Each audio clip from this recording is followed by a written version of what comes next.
Thanks for staying with us. All right, of course, it is the week of Halloween. There's also another very, very important holiday that takes place this week in Mexican culture, Day of the Dead.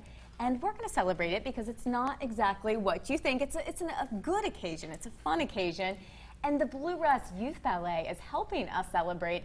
Here to talk about Dia de los Muertos, we have Ainsley and Ali. Thank you both so much for being here. Thanks for having us. Well, okay, let's talk about this because let's just get it out there. A lot of people have never even heard of the holiday, Day of the Dead. Well, the first time that we did this ballet was in 2006, and nobody had ever heard of it. So we had to do a lot of education. And it seems like now with the movies and everything, so most people have heard of it, but there's still a lot of misconceptions out there. And the Day of the Dead is a beautiful holiday. It's a day to remember all of our loved ones. And Mexican tradition kind of clashed with the Spanish and traditions, and it was Dia de los Muertos was created. So people believe that the souls of their loved ones come and visit during that night.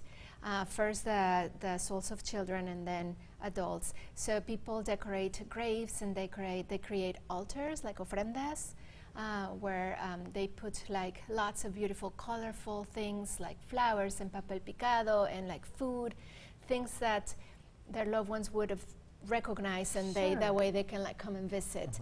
And you know, there's a lot of dancing and eating and laughing. It's a celebration. It is. And that's what makes this ballet so different than a lot of traditional ballets that we all expect. It's very grounded. It tells a story. It's not your typical classical ballet like, you know, the Nutcracker that we do in a month or two.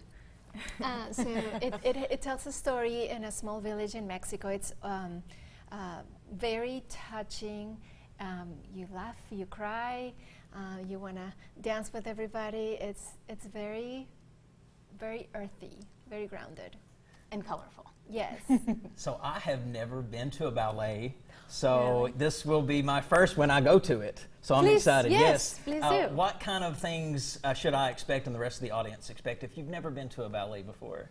Well, as I said, this is a little bit different than traditional ballet. So at the beginning, we have a little slideshow to explain. It's like 4 minutes to explain what the holiday is, and we use photographs from the southern part of Mexico, in Oaxaca, and then so people will kind of understand the tradition behind it.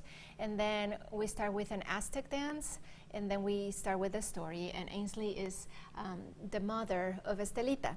And it's the harvest, and they are working together, the whole village, and something tragic happens, and then we see how like the whole community kind of gets together to lift the family, and then when they go to the cemetery to celebrate and to remember, she has a very special encounter with Estelita. So I'll let you talk. Yeah.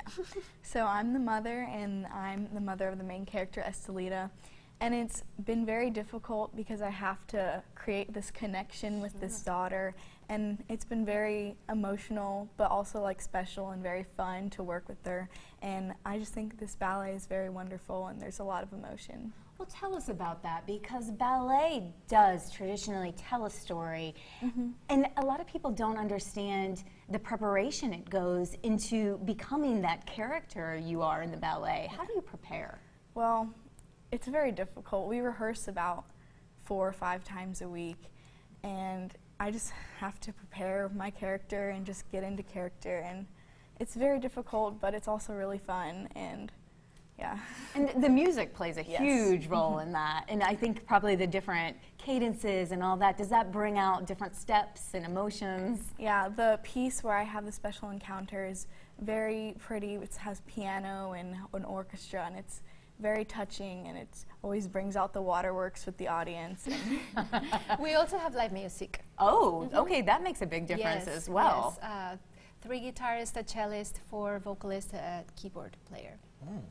So there's a lot that goes into doing this event. How long has it taken to prepare for this entire event? I know you said you practice 5 days a week. That's a lot. So it usually takes about 6 to 8 weeks to prepare for a ballet on their end. On our end, it's a little bit longer. But since we have done it before, we already have all the costumes. But something from scratch, like we're doing in the Spring Cinderella, and we've never done it before, that's going to take 3 months. Oh, you will maybe do it beautiful. If anybody wants to get involved with the Bluegrass Youth Ballet, how do we do that? Well, we have a website, bluegrassyouthballet.org, but for this performance, the performances are on Friday at 7 p.m. and Saturday at 2 at the Lexington Opera House. So you can get tickets through Ticketmaster or just go and or call the Opera House, which is 233-3535. That's good that you know the number. It's a great celebration to do after Halloween. A lot of people are so into really their beautiful. Yeah, You just have to see it. You have to go and be immersed. It's just like a all senses kind of thing. It just really gets you. Oh, that's amazing. And I'm assuming that you do know how to stand on your toes. Yes. I've tried that before. I won't go into the story about how I've done or why I've tried, but that in itself is so impressive. And I can't wait to see a lot of that at the ballet. Coming from a guy, right? Coming from a guy. The mystery of point shoes. Yes. Those point shoes, Yes. Which is not wearing right now. but they're painful, are they not? Let's be honest. So you better appreciate what you're going to Yes. see. Gotta keep your Well, thank you both so much for being here. Definitely for go having out us. and appreciate a new cultural holiday. Have fun while you're doing it. They promise tears and smiles. Thank you guys both. Thank you. Good luck on your performances. Have a great one. We'll see you. Do you suffer with